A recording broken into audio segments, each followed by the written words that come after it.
Our last participant is a political scientist who is in good part responsible for how well this conference has operated. He's the head of the Center for New Institutional Social Sciences, my friend and colleague, Itai Sened.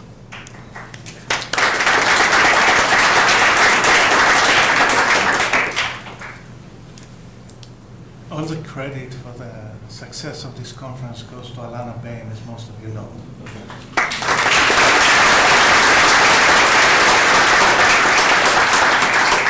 Donations are accepted, by the way.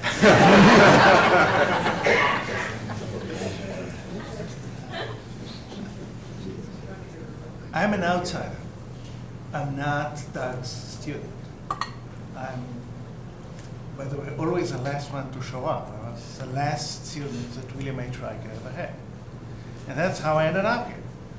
Yeah, I was the last one, and Riker didn't quite know what to do with me, so I said, Doug, why don't you, take care of him, you know? And the rest is history, pretty much. But one of the things those of us new Riker would appreciate the distinction between Doug and Riker is that Riker wrote papers and Doug wrote books. And even the books that Riker wrote were papers collected into books. So the first thing that Riker would do with every graduate student is we had this scope and methods. A scope and method class meant only one thing. You should read very long books and summarize them in one page. And if you had two more lines beyond the one page, you'd immediately have 1 mark off your grade. So you'd go from A to B right away. And no, I remember I once actually, Riker and I get along very well, and I once thought that I could get away with a line and a half. No way, I did not get away with it. Riker also had another thing that actually I should ask Riker students in the crowd, if anyone has them. When we graduated after we graduated, Riker used to hand out a card. And in this card, he had everything he wanted us to remember. And I'm still looking, if anyone has one of those cards, I'd really appreciate getting one of them because I really would like to have one. So I wrote my entire lecture on one card. The success of this conference, of course, doesn't rely on Alana or on me, but on Douglas Knowles. I've never seen, and I've run a lot of conferences in this, I've never seen this room so full in my life, and I've been here for almost 20 years now. And that is all thanks to Doug and his influence on politics and economics and anthropology. And the School of Social Work, when I let the leaders of the School of Social Work know that we are running this conference, there was a huge kind of jump of joy, it's long overdue, etc. So that's I don't think we need to spend much time on this. What I want to spend more time on is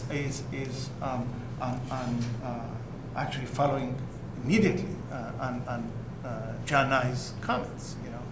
What is wrong? And that's a consistent question that Doug always asks, right? What is wrong with what we're doing? And I have a beginning of an answer that I want to share with you. I am an outsider. I was, all of you, the Marxists in this room are kind of American-born intellectual Marxists. I'm a genuine communist-born product of a communist society. The most extreme case, I was born in a communist village in the middle of nowhere, 30 miles south of Beersheba. And I remember coming to the United States I was 15, the year is I think 1969, and discovering, the big metropolitan, the big life, the big world. It was Iowa City, Iowa. So that's the perspective, okay? So, as Lynn has often pointed out, the way our society worked we did not have any markets. This was a communist society. We were told that we have to get up in the morning and go to work. And it didn't matter what we thought about it. And there was no police. There was no police. Police was not allowed into the village. And there were no structures. There was nothing. But to this day, my wife, I drives her nuts. Why do you get up every day at 6 o'clock in the morning? It can't happen. That's the way I was brought up. 6 o'clock, everybody got up and went to work. And it was a combination of norms, but mostly ideologies that, again, Doug has discovered relatively late in his life that made us get up and do this. So that's what I'm about. You know, I get up at 6 o'clock in the morning and I go to work. So let me kind of lay out what I believe is a follow-up on John. And I think that the most obvious place to start is Doug had a huge influence on political science. Actually, we have taken Doug to be the Holy Grail, and we have followed ever since. And contrary to what Doug says, and as Margaret already mentioned, we do have a theory of the state, an incredibly well-articulated theory of the state. It has to do with what the state does, it has to do with the ruler, it has to do with the type of work that I've been blessed to work with no one on exactly how legislative bodies work. We know with a reasonable precision how legislative bodies work. We can tell you who will do what. We just published this paper with Guy Miller, who is also in the crowd. We can tell you who would do what to an extent that we can tell a student, look, JFK did not do what he was expected to do. Go figure out what happened.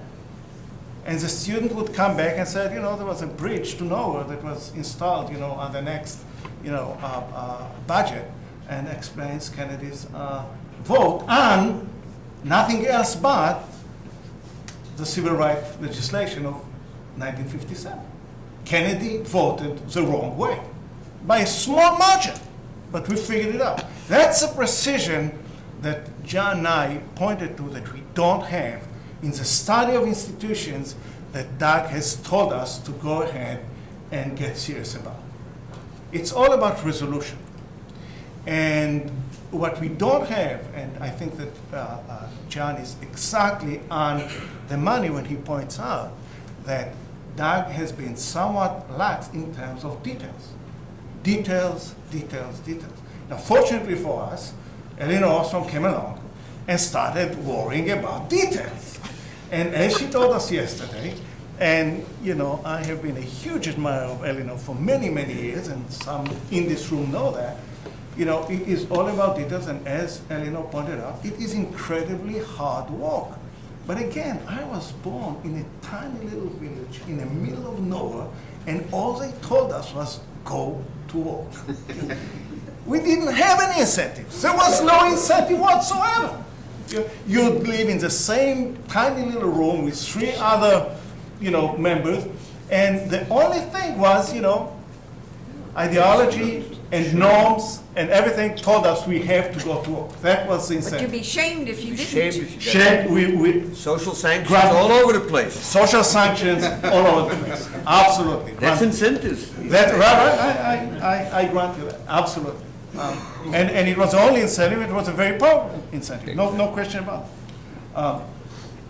So I think that when we go back to our offices after this wonderful, wonderful conference, I think that the lesson that I take back, the lesson that I would recommend that the young students here, mainly the young students, you know, people have mentioned Doug's influence on young students, Eleanor's influence on young students, Riker's. I think that Eleanor and Riker compete on the numbers. I think Eleanor by now has surpassed Riker in the number of students that she had. But it's all about our students. There is nothing else. It's all about our students. And I think that the next kind of cry of war is details, resolution. Let us figure out why it is something that we are working at the center with about 25 different students. Why is it the case that we are not implementing better alternative energy production lines? What is going on? It's all about institutions. It's not about the technology. everybody thinks that solar energy is not viable in the current market. I have data to show you that this is simply wrong. The reason why we are not implementing solar energy as we speak is we have an incredible web of institutions that pretty much disallows the introduction of solar energy into the market. The market that we are so commonly mentioning is entirely, as Douglas North suggested, ruled by a structure, and the structure of the current market is such that it does not allow, or at least it doesn't easily allow, the introduction of alternative energy into the market.